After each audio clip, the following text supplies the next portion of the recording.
bien, bienvenidos a esta lección número 5, cómo se reciben miembros nuevos en una iglesia del Señor Jesucristo. Nuestra oración es que Dios nos ayude a incrementar la membresía, mejor a ser usados por Dios para incrementar la membresía en cada una de las iglesias para eficiencia del desarrollo de la obra del Señor Jesucristo. Una vez más, queremos reiterar a ustedes sus agradecimientos por compartir con nosotros estas lecciones de la sana doctrina, doctrina bíblica básica en 52 lecciones o doctrina bautista en un año, que es el otro título que usamos para desarrollar esta materia, del Seminario Latinoamericano Misionero Bautista. Es muy importante recordar que este seminario está bajo la autoridad de la Iglesia Bautista Misionera de Westwood, allá en Florida, en los Estados Unidos de Norteamérica. Queremos invitarles a que nos acompañen en unos instantes de plegaria a nuestro amado Señor. Padre nuestro que estás en los cielos, estamos iniciando esta lección número 5. Queremos rogar por cada uno de los hermanos y hermanas que nos acompañan en estos estudios, las necesidades de ellos, las nuestras, la limpieza que necesitan nuestros corazones a través de la sangre preciosa del Señor Jesucristo para que la comunión contigo sea completa, el desarrollo de las tareas y cada una de las diferentes actividades que se llevan a cabo para poder dar cumplimiento y presentarnos todos como obreros aprobados y de esa manera no tener nada que avergonzarnos. Todas esas actividades, incluido el desarrollo de esta lección, lo dejamos en tus manos para que tú nos des el entendimiento y la sabiduría con el poder de tu Santo Espíritu y así de esa forma ser edificados y ser usados también para edificar a otros en la extensión de tu iglesia mientras tú algún día regresas. En Cristo Jesús. Amén. Lección número 5, cómo se reciben miembros nuevos en una iglesia del Señor Jesucristo. En la parte de la introducción, después de los textos, es muy importante desarrollar de una manera organizada, de una manera secuencial, lo que presenta la lección. Hay un término que aparece en la página número 29 y el término es paidobautistas. Ese término, hay que aclararlo, significa iglesias que se autodenominan bautistas, pero que bautizan niños, porque la palabra paido viene del griego paidión, que es un niño bastante infante. Esto hay que aclararlo porque realmente el testimonio de la palabra de Dios es muy contundente. Cuando ya finalmente una persona ha decidido arrepentirse y creer en el Señor Jesucristo, pues es ahí donde debe proceder al acto del bautismo.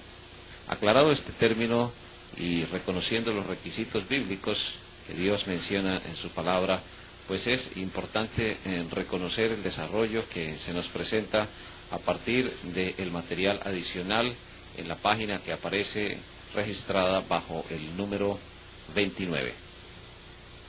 En primer lugar, se nos manifiesta que la iglesia es una organización. Bueno, la palabra organización desde el punto de vista español hay que aclararlo. Una organización tiene iniciativa humana, desarrollo humano. La iglesia es mucho más que una organización. Hay que recordar que el término que ha sido traducido desde el inglés hasta el español, pues no es suficientemente claro. Hay términos en la traducción de la lección que hay que aclararlos, ampliar el significado o corregirlos. En este caso el término más preciso sería organismo, porque un organismo tiene vida por sí mismo, así como la iglesia tiene vida en sí mismo a través del Señor Jesucristo, que es la cabeza, y del Espíritu Santo, que es su representante aquí en la tierra, a través, eso sí, de la asamblea local, visible, autónoma, que es la iglesia del Señor Jesucristo. Sigue diciendo aquí el material que es algo de carácter voluntario. ¿Cómo se debe recibir un miembro nuevo en una iglesia del Señor Jesucristo? La primera iniciativa debe ser de la persona. La invitación que hace una iglesia, no solamente a recibir al Señor Jesucristo, a través del arrepentimiento y de la fe en su obra realizada en la cruz, que fue completa. La invitación a bautizarse, la invitación a reconciliarse con Dios, a rendirse a un servicio especial. Todas esas formas de invitación que normalmente se hacen al terminar los servicios, reunido o reunida mejor la iglesia, pues debe incluir en algún momento también la invitación a añadirse a una verdadera iglesia. Pero es solo eso, es solo una invitación. No debemos obligar a nadie a recibir a Cristo como Salvador personal, porque realmente no funciona. Obligar a una persona a recibir a Cristo, pues hará que la persona manifieste exteriormente haberle recibido. No queréis venir a mí para que tengáis vida, es la expresión del Señor Jesucristo en el Evangelio, y es una expresión donde se indica la voluntariedad. El acto de recibir a Cristo debe ser totalmente voluntario de la persona, y de la misma forma el hecho de añadirse a la iglesia. Sucede con mucha frecuencia que hijos o parientes o cónyuges de personas miembros o miembros, en el caso de la mujer, de una iglesia local del Señor Jesucristo o de una iglesia bautista, pues forzan a otros de sus familiares, a sus hijos, a sus parientes, inclusive a veces amigos o vecinos, personas sobre las cuales ejercen algún tipo de influencia, y las obligan, entre comillas, a añadirse a una iglesia del Señor Jesús. El texto que nos sirve como base, pues lo encontramos una vez más allá en Hechos de los Apóstoles, donde se empezaron a dar los primeros desarrollos de la iglesia primitiva, y concretamente también con relación a la membresía. En Hechos capítulo 2, un texto que hemos estudiado ya también suficientemente, en el verso número 41, el primer carácter que encontramos allí en cuanto a añadirse a una verdadera iglesia del Señor Jesús es el carácter de voluntariedad. Sigue diciendo ahí el médico Lucas, inspirado por el Espíritu Santo: así que los que recibieron su palabra fueron bautizados y se añadieron. ¿La iniciativa de quién fue? Del apóstol Pedro. La iniciativa fue de la iglesia de Jerusalén, que estaba ejerciendo la autoridad a través del apóstol Pedro. No, la iniciativa fue de las personas que inicialmente recibieron su palabra.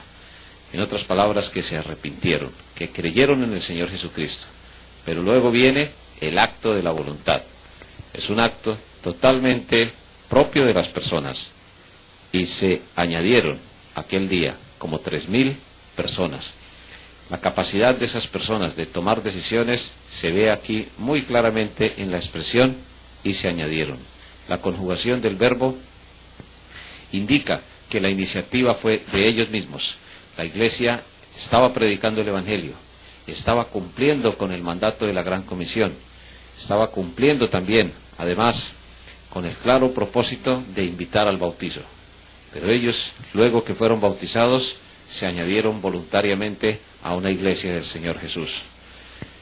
Realmente, obligar a una persona a añadirse a una iglesia del Señor es algo que definitivamente ni es la voluntad de Dios, ni va a funcionar para edificación.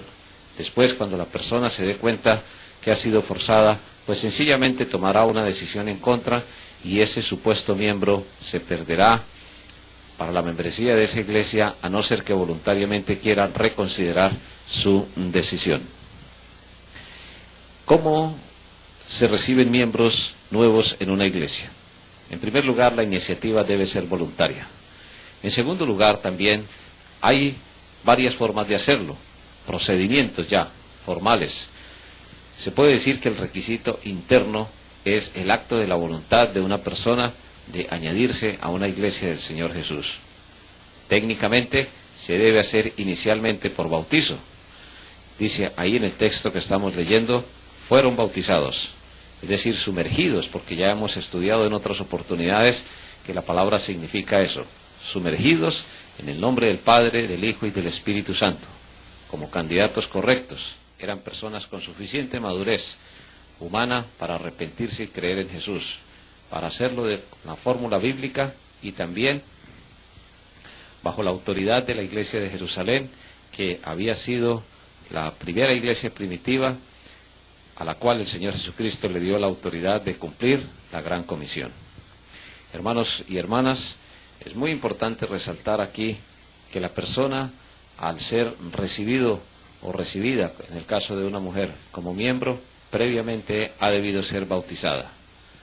No es que el bautismo técnicamente, literalmente, en el mismo acto queda añadida. No, lo que hace la iglesia es votar Y en la votación se debe incluir, en la proposición, que la persona sea bautizada y sea añadida a la iglesia. Alguien podrá decirme, eso será una sutil diferenciación, pero lo que podemos ver es que hay personas que se bautizan y después no se añaden a la iglesia. En otras palabras, no se vuelven a congregar, no se vuelve a conocer ninguna noticia de ellos y no están en comunión con la iglesia. Cuando una persona afirma querer tomar la decisión de bautizarse y después entonces afirma que no quiere seguirse congregando, que no pretende continuar en el seno del compañerismo de la iglesia como miembro, pues realmente no se debe proceder a efectuar el acto del bautismo, porque aquí, claramente en este texto y en la lección anterior que estudiamos el texto de Romanos capítulo 6, se nos ve y se nos enseña, o se nos hace ver mejor, y se nos enseña que una persona es bautizada para añadirse a la iglesia. Entonces no es que se quiera hacer una sutil diferenciación. Lo que se quiere asegurar es que cuando una persona se bautiza en el nombre del Padre, del Hijo y del Espíritu Santo, cumpliendo los requisitos de ser un candidato correcto, idóneo, creyente en el Señor Jesús, de hacerse de una forma o de un método correcto, sumergiéndolo en nombre del Padre, del Hijo y del Espíritu Santo, y también como un acto público de obediencia y bajo la autoridad de una iglesia, pues sencillamente la iglesia lo que está haciendo es que inmediatamente después de bautizado la persona quedará añadida al compañerismo de la iglesia, donde será nutrida para fortalecerse y realmente practicar cada día la nueva vida, la vida cristiana, la vida en Cristo. La primera forma, el primer método, el más correcto, el más usado desde el punto de vista bíblico, es que las personas se añaden como miembros a una iglesia del Señor Jesús por bautizo. Una persona que no se haya bautizado bíblicamente con los requisitos que Dios enseña, pues sencillamente no podrá ser miembro de la iglesia. Alguien podrá decirme, ¿puede asistir? Claro que sí, debe asistir, puede en determinado momento ofrendar, diezmar, participar en los servicios, claro que sí.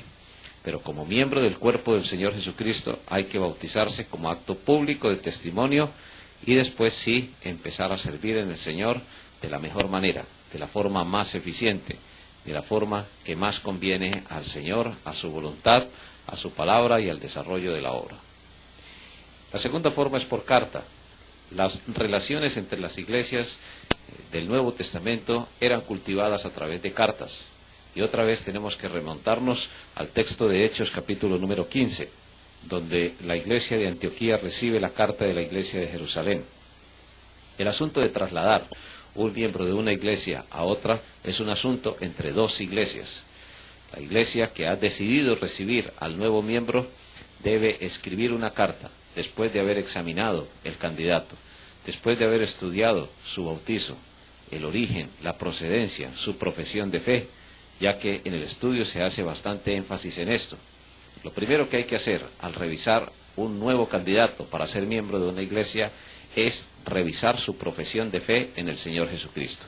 Si la persona ha recibido a Cristo como Salvador personal, si la persona tiene entonces un bautizo de una iglesia hermana, de hecho esa iglesia hermana extenderá una carta de traslado de membresía, previa comunicación de la iglesia que lo está solicitando o que está solicitando el traslado de membresía. Es muy frecuente, hermanos, que haya también hermanos miembros de una iglesia que le dicen a la iglesia, necesito mi carta de membresía para irme a otro lugar. La verdad es que ese procedimiento no lo encontramos en ninguna parte de las Escrituras. La comunicación debe ser de iglesia a iglesia. Cuando uno quiere hacerse miembro de una nueva iglesia, trasladar su membresía a otra iglesia, cuando una iglesia quiere recibir a un nuevo miembro, debe entonces tener en cuenta primero el examen exhaustivo del candidato, en cuanto a su profesión de fe, en cuanto a su bautismo, y luego, por iniciativa de la persona, y orando y buscando la voluntad de Dios, entonces la iglesia que le recibe extenderá una carta para que la otra iglesia apruebe, vote, se proponga y se ejercite la autoridad de esa iglesia.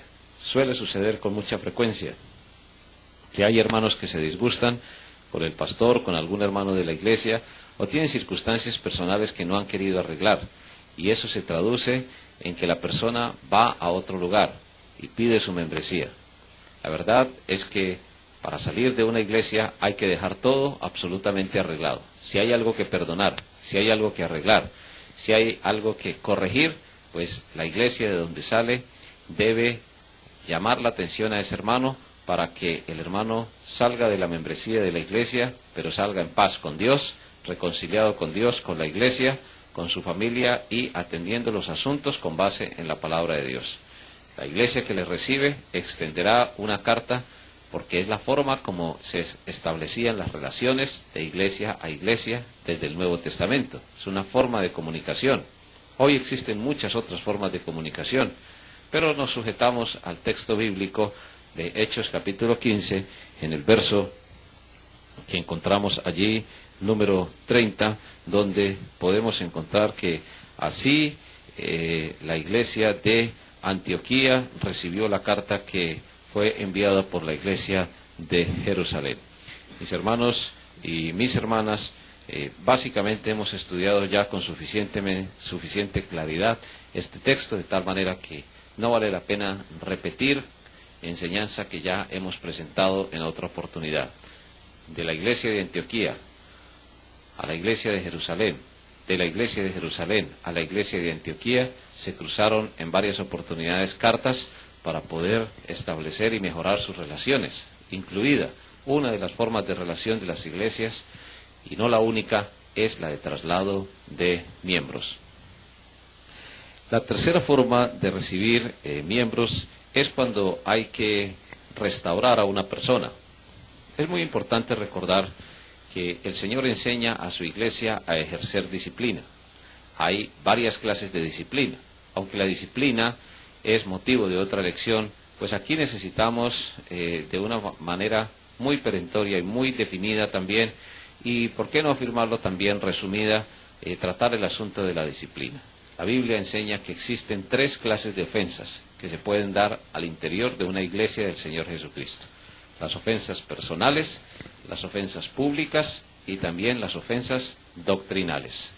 Cuando un hermano cae en una ofensa privada sin arreglar suficientemente el asunto, pues será excluido de la membresía de la iglesia, como lo vamos a estudiar ahorita.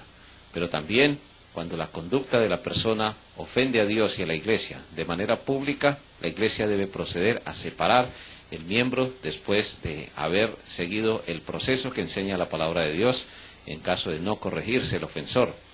Y también hay ofensas doctrinales. Esto lo podemos sustentar de una manera muy clara en la palabra de Dios. En el Evangelio según San Mateo, en el capítulo número 18, encontramos la primera clase de ofensas. Cuando una persona ha sido separada de la iglesia, de hecho la persona puede restaurar su relación con Dios, o debe mejor hacerlo.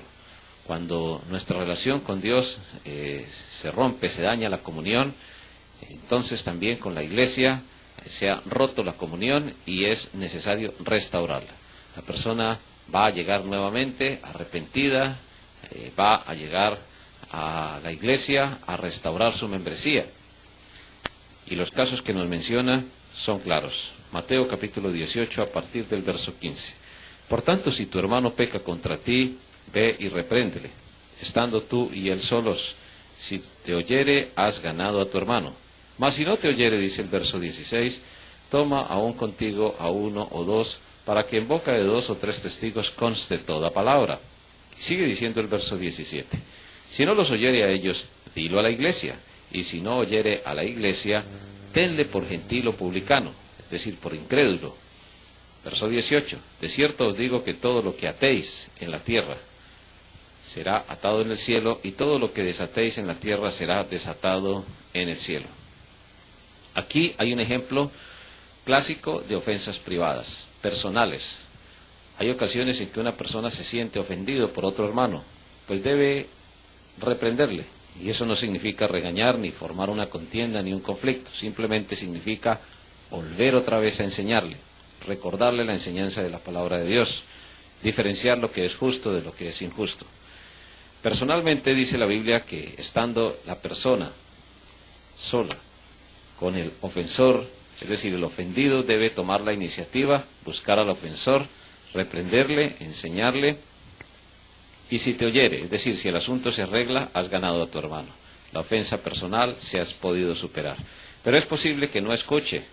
Entonces es necesario colocar 2 o 3 testigos, como dice la palabra del Señor. Y si no escucha a los testigos, es necesario decirlo a la iglesia. Y si la iglesia le exhorta, le anima, le reprende y la persona no escucha, simplemente hay que separarlo de la membresía. Pero puede ser restaurado. Aquí a la iglesia se le da la autoridad. Todo lo que atéis en la tierra, eso significa autoridad para recibir miembros. No está hablando de atar espíritus ni demonios, ni de echar fuera demonios, por repetir la palabra para enfatizar la enseñanza. No, de ninguna manera. Está hablando de recibir y de separar miembros. Cuando una persona no logra o no quiere mejor arreglar sus diferencias personales, sus ofensas con algún hermano, y se cumple este proceso que acabamos de leer, que no escucha ni al ofensor, ni escucha a los 2 o 3 testigos que con suficiente madurez le han exhortado, y tampoco escucha a la iglesia tiene la autoridad de separarlo. Pero solamente de separarlo, no, también de restaurarlo. La tercera forma como se reciben miembros nuevos es a través de la restauración. Una iglesia puede, en determinado momento, y debe hacerlo, cuando el ofensor llega arrepentido a pedir perdón, entonces la iglesia podrá recibirle nuevamente en la comunión. Eso en cuanto a las ofensas privadas. Pero hay ofensas que se vuelven públicas. La fornicación, la borrachera, mencionadas allá en 1 Corintios, en el capítulo número 5, a partir de los versos 1 hasta el verso número 5, podemos leer ese pasaje para ilustrarnos en todo lo que el Señor nos está diciendo a través de su palabra. Otra forma de restauración de miembros, de recibir miembros nuevos, es cuando la persona ha cometido una ofensa pública, pero después, arrepentido, llega a arreglar sus asuntos con las iglesias, a reconciliarse con su iglesia mejor, y de esa manera debe ser recibido otra vez en la comunión. 1 Corintios capítulo 5, desde el verso 1 hasta el verso número 13, se nos enseña allí la historia de un miembro de la iglesia que convivía maritalmente, es decir, que sostenía relaciones sexuales con su propia madrastra. Texto, si no lo conoce usted suficientemente, lo puede leer en detalle y verá, en primer lugar, que el apóstol Pablo aconseja a la iglesia de Corinto para que ellos se reúnan. Dice, el tal se ha entregado a Satanás para destrucción de la carne. Esa persona dice allí que debería ser separada a fin de que el espíritu sea salvo en el día del Señor Jesús. Esto significa evidentemente que la iglesia tenía que disciplinar a este hermano pecador, entregándolo al dominio de Satanás, que no es otro que el mundo.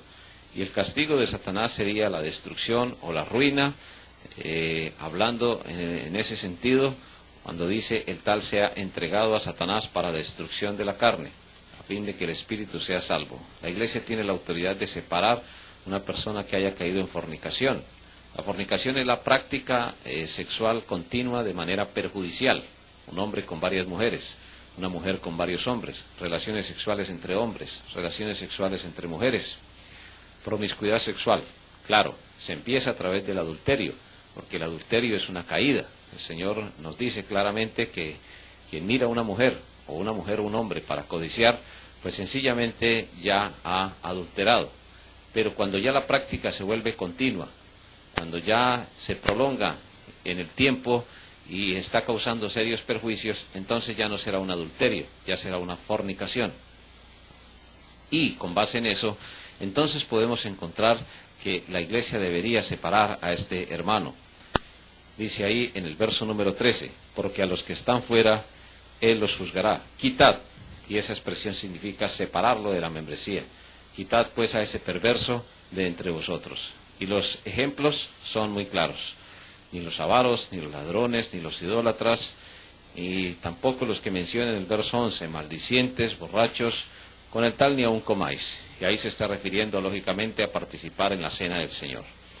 Mis hermanos y mis hermanas, una iglesia debe separar a un miembro que no quiere arrepentirse, que no quiere corregirse, de actos que son públicos, la fornicación, la borrachera, la avaricia, conocida públicamente, pues sencillamente desdicen del testimonio de una iglesia del Señor Jesucristo, afectan a Dios, afectan a su obra, afectan el desarrollo del programa evangelístico de la iglesia y de una o de otra manera traen destrucción. Por eso la iglesia debería separarlos, debe separarlos mejor. Hay que puntualizarlo, porque cuando una persona no se quiere corregir, después de haberle exhortado y animado con base en la palabra de Dios, y después de dejar el tiempo prudencial, pues sencillamente la iglesia deberá separarlo. ¿Qué se debe hacer entonces a continuación? En 2 Corintios, en el capítulo número 2, encontramos que este personaje, este miembro de la iglesia, se había corregido. Por eso menciona allá, a partir del verso número 5 hasta el verso número 8, afirmando en el verso número 8, por lo cual os ruego que confirméis el amor para con él. Esto significa que deberían recibirlo ya nuevamente en el seno de la iglesia. Deberían no solamente perdonarle y consolarle, como dice el verso número 7, sino que desde el 6 viene diciendo que le basta a tal persona esta reprensión hecha por muchos. Deberían nuevamente recibirlo en el seno de la iglesia. En otras palabras, este miembro fue restaurado, recibido nuevamente en la comunión de la iglesia después de haber sido separado. La segunda forma, o mejor, la tercera forma de recibir miembros entonces es por restauración, ya sea por disciplina en ofensas privadas, ya sea por disciplina en ofensas públicas, o ya sea también en disciplina por asuntos de doctrina. El libro de Tito, en el Nuevo Testamento, vamos a buscar por favor el libro de Tito, Filemón, Hebreos, Santiago. En el capítulo número 3 se nos habla también de otro motivo de disciplina, pero ya por asuntos doctrinales. Dice ahí la palabra de Dios: al hombre que cause divisiones después de una y otra amonestación, deséchalo. En otras palabras, sepárelo de la membresía. Cuando una persona no se sujeta a la doctrina, a la sana doctrina, cuando no se sujeta a la iglesia del Señor Jesucristo, por razones doctrinales, cuando empieza a profesar doctrinas diferentes a lo que Dios enseña en su palabra, pues la realidad es que la persona debe ser separado de la membresía, porque causará entonces mayores problemas. Pero si esa persona se corrige, acepta la sana doctrina, pide perdón a Dios y a la iglesia, pues la iglesia deberá en determinado momento y de acuerdo a la sabiduría que Dios dé a través de su Santo Espíritu a la iglesia, deberá restaurarlo una vez más a la membresía en la iglesia del Señor Jesús, y de esa forma tendrá entonces un miembro restaurado. También existe la cuarta forma de recibir miembros en una iglesia del Señor Jesucristo. La primera, recordemos, por bautismo, Hechos 2:41. La segunda, por carta, un ejemplo de las relaciones entre iglesias por carta, Hechos 15:30. Por restauración, en los textos que hemos visto, causas de disciplina, la iglesia separa de la membresía, pero en determinado momento, cuando hay suficiente espiritualidad, suficiente perdón, pues la iglesia les recibirá en el seno restaurado como miembro de la asamblea local. Hay casos en que se pierden los archivos, ya sea por algún incendio, ya sea por alguna situación especial fuera del control de la persona, y la persona afirma haber recibido un bautismo en una verdadera iglesia del Señor Jesucristo. Si eso es así, entonces la iglesia deberá en determinado momento estudiar el caso, estudiar la parte doctrinal del miembro, la parte familiar, su testimonio, y luego le recibirá por lo que normalmente se denomina experiencia o testimonio. Una persona puede ser en determinado momento recibida por testimonio en una iglesia del Señor Jesucristo, reconociendo que el bautismo que ha recibido pues es un bautismo que está de acuerdo a las Escrituras, en primer lugar. En segundo lugar, también que su testimonio ha sido suficientemente claro, que su declaración doctrinal está totalmente de acuerdo con la palabra de Dios, y de esa forma el verdadero creyente en el Señor Jesucristo aceptará. Ahora, hay casos en que las iglesias recomiendan al candidato examinar desde su profesión de fe hasta la autoridad de su bautizo. y es algo muy propio de nuestras iglesias, de las iglesias del compañerismo bautista misionero, de efectuar esta serie de exámenes. Mis hermanos y mis hermanas, es de gran importancia, de gran valor para todos nosotros entender que la voluntad del Señor es que la membresía mejor de la iglesia crezca, pero crezca para la gloria de Dios. No deben recibirse miembros sin tener en cuenta estos aspectos. El último caso que menciona es un caso muy particular del contexto cultural norteamericano, membresía por tutelaje. En América Latina es muy difícil que se dé este tipo de membresía, aunque allí dan las características. Cuando provisionalmente una persona va a un lugar y está por un tiempo, se hace miembro, entre comillas, por tutelaje de una iglesia local mientras regresa al seno de la membresía en la iglesia madre, por decirlo así de esa forma. No es de mucha práctica en nuestro contexto latinoamericano, pero la sabiduría de Dios a cada iglesia local dará la suficiente capacidad para que las iglesias tomemos decisiones con relación a miembros que están de paso por una ciudad, por una localidad y que regresarán nuevamente a una membresía de su iglesia local donde han estado anteriormente. Será con la dirección del Señor y será con su sabiduría que una iglesia deba tomar en ese momento una decisión sabia y sobre todo examinar muy bien los candidatos, porque la realidad es que muchas personas se han añadido a las iglesias del Señor Jesucristo sin tener en cuenta estos requisitos, y después los problemas doctrinales, las desviaciones, la pérdida de propiedades, la pérdida de impacto de testimonio en una comunidad ha sido muy notable por no haber tenido en cuenta estas cosas y por tomarse realmente a la ligera. Hermanos y hermanas, básicamente estas son las formas como una persona puede añadirse como miembro a una iglesia del Señor Jesucristo. En cuanto a la disertación del maestro y en cuanto a las tareas para los alumnos y las preguntas para discusión, pues hay una gran cantidad de material allí.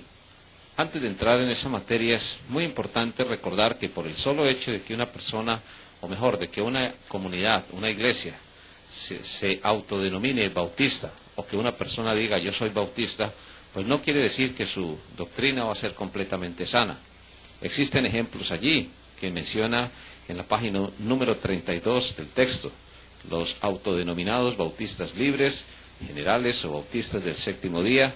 Es decir, son iglesias que en cierto modo profesan algunos postulados, algunas enseñanzas de la sana doctrina, pero eso no quiere decir que las personas ya tengan un bautizo totalmente bíblico, que su doctrina sea completa. Hay iglesias bautistas, entre comillas, que se han alejado definitivamente de la sana doctrina, que se han mejor apartado hacia otros vientos de doctrina, buscando crecimiento numérico antes que crecimiento espiritual. Luego, en la parte de la disertación del maestro hay una serie de preguntas. ¿Cómo beneficia a una iglesia el aumento de su membresía? De hecho, el aumento de la membresía, cuando es un aumento sano, pues trae gran bendición a la iglesia, porque se reaviva, por decirlo así de esa manera, el ánimo para continuar adelante. Se ve el trabajo de Dios en la vida de las personas, de los hermanos y de las hermanas. Pero es muy peligroso pensar solamente en un crecimiento numérico. Es mejor pensar primero en el crecimiento espiritual y después sí en el crecimiento numérico.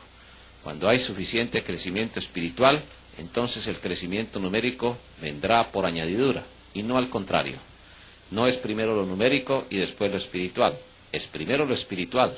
La Biblia es muy clara en esto: buscad primeramente el reino de Dios y su justicia, y las demás cosas van a ser añadidas. En la segunda pregunta dice: ¿conviene invitar a personas de fe y orden semejantes al nuestro para unirse a nuestro destino? Bueno, cuando las personas realmente tienen la intención de añadirse voluntariamente a una iglesia del Señor Jesucristo y no tienen la oportunidad o lo quieren hacer en nuestra iglesia local, pues es muy importante motivarlos a que ellos se añadan a ser miembros de la verdadera iglesia del Señor Jesucristo. Y es muy común la práctica, donde hay varias iglesias bastante cercanas, de trasladar miembros de una iglesia a otra. Hay hermanos que, como decíamos anteriormente, tienen algunas dificultades en sus iglesias locales y van a otro lugar pensando que allá no van a tener dificultades. La realidad es que donde hay seres humanos hay dificultades, hay conflictos, a veces por dinero, a veces por pasiones, a veces por ambiciones, a veces por deseos de la carne, pero donde hay seres humanos hay dificultades. Normalmente una persona traslada su membresía buscando encontrar una iglesia donde no haya dificultades, pues donde llegue llevará con él sus propias dificultades y encontrará también las propias dificultades, valga la redundancia, de la iglesia donde llegue. La iglesia perfecta, donde no haya discusiones, donde no haya deliberaciones, donde no haya dificultades, podemos afirmarlo seriamente que no existe. En todas las iglesias hay problemas, hay dificultades, en todas las iglesias es necesario arreglar los asuntos, y si es la voluntad de Dios, si hay paz en el corazón, ya que ella es la que gobierna, la paz de Dios, la que gobierna nuestros corazones, pues se deberá invitar a una persona a ser miembro de la iglesia, si no tiene posibilidades de hacerse miembro de otra iglesia, o mejor, si la persona lo manifiesta como ser la voluntad del Señor. Luego sigue diciendo en la tercera pregunta, ¿qué argumentos para ser mencionados ahí o para ser usados para invitar a unirse a nuestra iglesia? Bueno, la verdad es que el único argumento que debemos usar es el de que sea la voluntad de Dios. Dios es el que llama a su iglesia, a través de su Santo Espíritu es el que convence, es el que redarguye, es el que nos da a nosotros a entender su voluntad. El único argumento que debe usarse, o la única enseñanza, es que sea realmente la voluntad de Dios que una persona se añada a la membresía en una iglesia local para ser de gran bendición y para ser mucho más eficiente en el trabajo misionero. Y también, lógicamente, en el trabajo local. En cuanto a las tareas para los alumnos, sí hemos absuelto ya las primeras 4 preguntas que usted, por favor, deberá enviar en su correspondiente trabajo académico. Las respuestas de estas preguntas y la correspondiente evaluación son las notas, la hoja de seguimiento que debe llevar cada uno de los directores de los campus o de los centros de enseñanza, deben estar registradas y deben contener la realización de estas tareas para los alumnos como mínimo. Si usted quiere ampliar en cuanto a su edificación las tareas para los alumnos respondiendo las demás preguntas, eso será de gran bendición, pero mínimo se deben presentar las tareas para los alumnos. La quinta pregunta, sí es muy importante aclararlo. ¿Qué es una iglesia hermana para un bautista? Pues lógicamente es una iglesia que profese la misma fe, el mismo orden, y la misma práctica. Una iglesia puede tener un sistema de doctrina, pero puede alejarse en la práctica de su sistema de doctrina, y eso es supremamente peligroso. Siempre que consideramos a una iglesia hermana, pues debemos considerar no solamente su historia, es decir, su origen. La pregunta es, ¿puede trazar su origen desde Cristo hasta nuestros días? Número 1. Número 2, ¿profesa su sistema de fe una sana doctrina? ¿Su práctica está en consonancia con ello? Si eso es claro, entonces una iglesia se conoce, primero por su historia y segundo por su doctrina, su enseñanza y su práctica. Cuando hay acuerdo, el libro de Amós, en el capítulo 3, en el verso 3, lo asevera contundentemente. ¿Andarán 2 juntos si no estuvieren de acuerdo? No podemos andar de acuerdo con iglesias que profesan otro tipo de doctrinas, que enseñan a las personas a creer más por el ver que por el oír, y el oír por la palabra de Dios. La palabra de Dios está completa, es suficiente, es útil, dice ella misma, para enseñar, para redarguir, es decir, para demostrar nuestras equivocaciones, para corregir, para instruir en justicia, a fin de que el hombre de Dios sea enteramente preparado para toda buena obra. Hermanos y hermanas, es nuestra oración para que las iglesias del Señor Jesucristo tengamos, todos como iglesia del Señor, tengamos la suficiente capacidad de evaluar la doctrina cuando vamos a establecer compañerismo con alguna iglesia hermana. En cuanto a las preguntas para discusión, ¿qué debe hacerse con las personas cuya declaración acerca de la salvación no es clara? Sencillamente hablarles del Evangelio.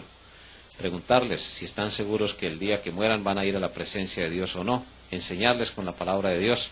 Cuando una persona tiene dudas acerca de su salvación, Pues la verdad es que es muy posible que esa persona no sea salva. No en todos los casos es así, pero en la mayor parte de los casos no deben ser recibidos como miembros personas que tengan dudas con relación a su salvación y a la seguridad de la salvación, porque esa salvación depende de Dios, es un regalo de Dios.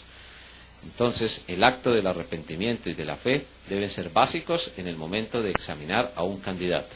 De lo contrario, hay que predicarle el Evangelio hasta que la persona se decida, no apresurarse a recibirlo como miembro y después enfrentar las dificultades propias de recibir a una persona que no ha creído en el Señor Jesucristo. ¿Qué valor tiene el voto de la Iglesia para recibir un nuevo miembro? El valor total, absoluto, es la autoridad. En el Nuevo Testamento encontramos a la Iglesia votando en la elección del sucesor de Judas Iscariote, en la elección de los diáconos. Son procedimientos bíblicos que la Iglesia o debe mejor acoger en esta época también. ¿Qué clase de votos se necesita? Normalmente una mayoría calificada o unánime. Es muy importante que la mayoría de la Iglesia esté de acuerdo en recibir a un miembro para evitar dificultades posteriores. ¿Qué otros métodos hay para recibir un nuevo miembro, además de los descritos en esta lección? ¿Qué es una declaración? Muy bien, la parte de declaración significa que la persona debe en determinado momento declarar su fe en el Señor Jesucristo. Y los métodos que hemos enseñado a la luz de la palabra de Dios son los vigentes, válidos desde hace 20 siglos. No existen otros métodos. Dice la Biblia que el Señor añadía a la iglesia los que ya eran salvos. Es Dios quien toma la iniciativa. ¿Puede una iglesia recibir a alguien que ha sido expulsado de otra? Definitivamente no. La iglesia debe arreglar sus problemas con los miembros o los miembros con su iglesia y después sí, como ya lo hemos explicado suficientemente, se debe considerar el asunto de la membresía. ¿Puede una iglesia bautista aceptar cartas de otra denominación? Lógicamente no, porque no hay acuerdo doctrinal.